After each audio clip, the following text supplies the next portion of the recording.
Hey, what's good, lads? You probably weren't expecting me immediately after the patch notes. My throat hurts, but I wanted to cover this topic about a day ago, but I got caught up with all of the patch note business, so as you can tell, I'm in the mood. We're in the spring season, you know? But in today's video, I want to talk about who won out of the new move pandemic, I guess. Eventually, everybody got their new moves. I mean, eventually, we had to wait almost over a year. Today's video, I want to talk about who got the best new moves. This is talk about looking at everybody and rating it from worst to best. So, in this video, if you wanted to see who I think is the best or worst, probably not best to use the chapter system. But if you don't care about that and you want to just see the reasoning, you can head right there. And of course, this is my opinion. This is who I believe has the best new move out of the base roster. But again, avoid the chapters and let's get into it by looking at the first new move. That was the worst new move. Zato's Labubu. At the time of the recording, I want you to keep this in mind. Zato's new move was pretty garbage, right? It was hard to use, it had minimal uses. At best, all it can really do is save Eddie from a tough situation, a bit of a pinch. It was difficult to use, and it didn't really have cases where it would be like, oh, I'm going to do this. Most Zato matches that you watch online never use this move. It may come up once at best. I have never seen it once on commentary. It did get a ton of buffs with the 2.0 change, so maybe it might be good now, but back then it was very, very mediocre. Badguy coming in 12th place, or is it 13th? Point being, Badguy is here because his new move isn't really a new move. It kind of just gives him back season 3 stuff, but you know, obviously without meter and all that stuff. It looks cool, it looks neat, and it gives you more combo applications, but it kind of just takes away some of the strengths that he had with Clean Hit Volcanic Viper. Yeah, I'm in the boat of like, it's cool looking, but it's not really a new move. Next is Zato. Zato is basically garbage, his is basically a nothing burger. You know, now, with her, I'm going to be honest, the only reason why she's here is because it felt random. They give a character who already has a million mix options, ton of mental stack, a guard crush. She doesn't need that. She does not need that. A guard crush is very strong for a character like Ino, who already has strong mixes. Being able to use this, it does have some cool combo application. It does look pretty neat as well, the way she strums the guitar. But again, it's not really something she needed, I think. I don't think it helps her toolkit as much as other tools might have. Near the bottom of the barrel, but it doesn't mean it's bad. I think this is a decently designed move, I just don't think it fits her. Millia. Now, the chicken foot is pretty funny and it does look neat. However, I also felt it was very random again. Why are we giving this character who has a million different movement options another movement option? I like the sway back applications, being able to whip punish stuff or get in the opponent's head. But it just felt like they gave her back Mega Fist, which is a move that already exists, so I'm not looking at it as like a cool new move, I'm looking at it like a reuse of another one. It does have some fun applications, and the combos are certainly neat, but I don't think it's anything that stands out by itself, so it's here, but again, I don't think it's bad. I think it's decent, it's just random. Leo and the monkey flip. Wow! So, Leo is a peculiar case. It's a move that fits him too well. It's really, really strong. It gives him access to already insane left-right potential, and it lets him jump in, be plus on block. And when you've already got a character who's got so much mental stat to look out forward to, he's got all this as well. Never mind the fact that they made it so the stance has neutral applications now, which is so random because it's supposed to be the stance is made for aggression. When he turns his back on you like I am, this is aggression.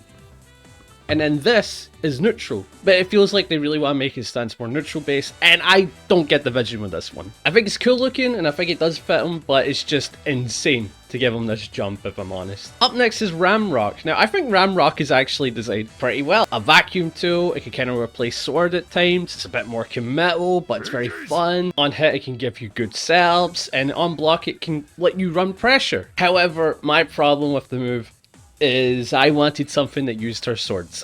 I'm basic like that. I was kind of hoping for like a ground stab to make the sword stab at him rather than pulling a rock, but that's just me. I think the move is pretty well designed. It's just, the rock is random. The rock is random. She has two big swords. Let's keep using the two big swords. Right? Anji. Now, he's an interesting case because when it comes to this new move, it feels like the first new move that naturally fits the character. One of his problems was whenever he spun something like a projectile or a very low recovery move, we're talking like a 5p, he lost. Anji lost if he spun these moves. It was the opponent's turn. However, through giving him this fish, it creates an RPS or gives him a guaranteed small punish.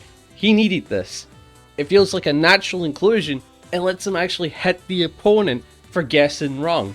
Whereas Potemkin, he used to just be able to spam slide head on this guy, 5-piece in this guy, and if he spun it, pop forced him into a 50-50. That's really strong. So I like it, it feels natural, feels like it fits him, and it looks cool. We like the koi.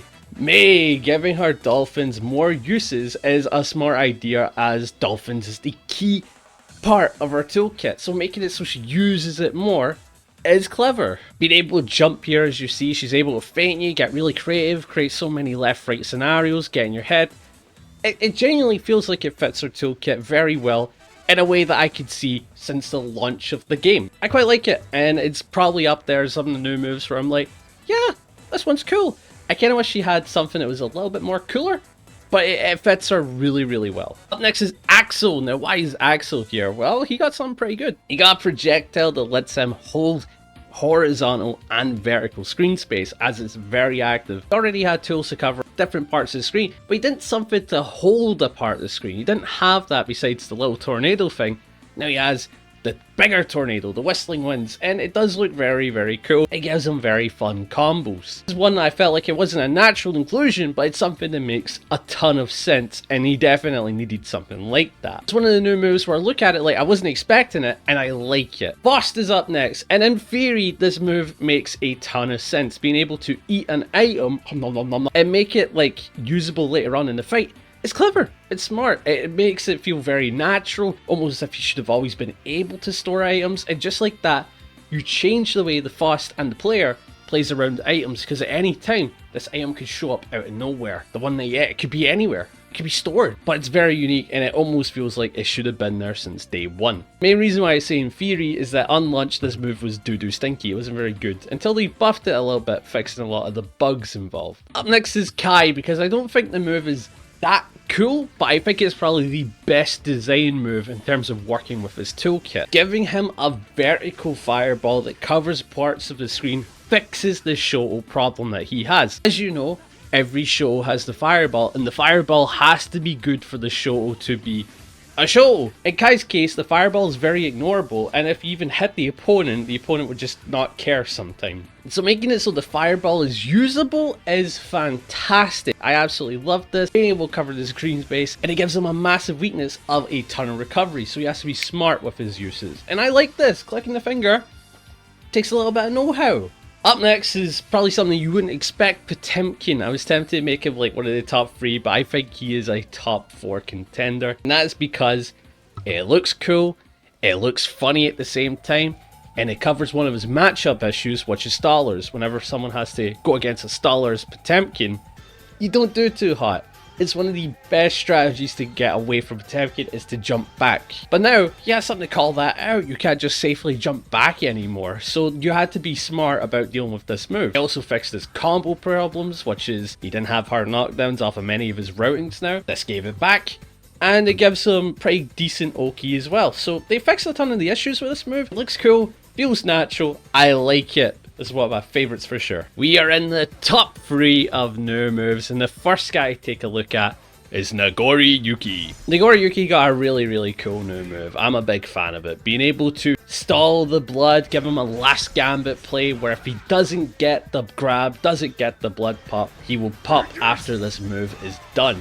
It also has a really cool effect. The hitbox looks cool, it gives him pressure, and has a clear weakness of interrupt him before he does it, or he has to give up a ton of blood to try and do it, setting him on level 3 in the first place. I think it's neat as it suits his type of playstyle, playing a high blood where it's risky. It gives him a final gambit where if he's right or wrong he can die by it, and I like that. I think it's fun, it's well designed, and it looks cool.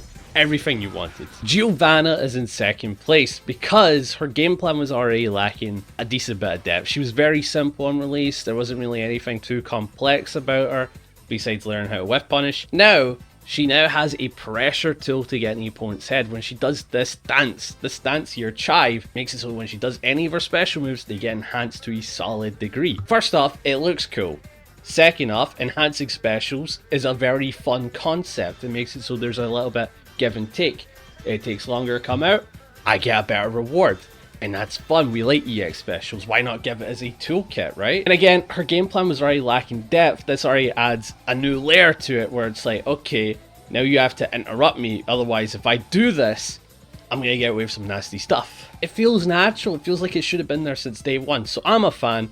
It's really up there in second place. Finally, we have the best new move, and you're probably wondering, what is that best new move? It's Chipp's Tightrope. For anyone that didn't expect it, I think this is the best design move of the base roster. If you weren't expecting it, I think you're a fool.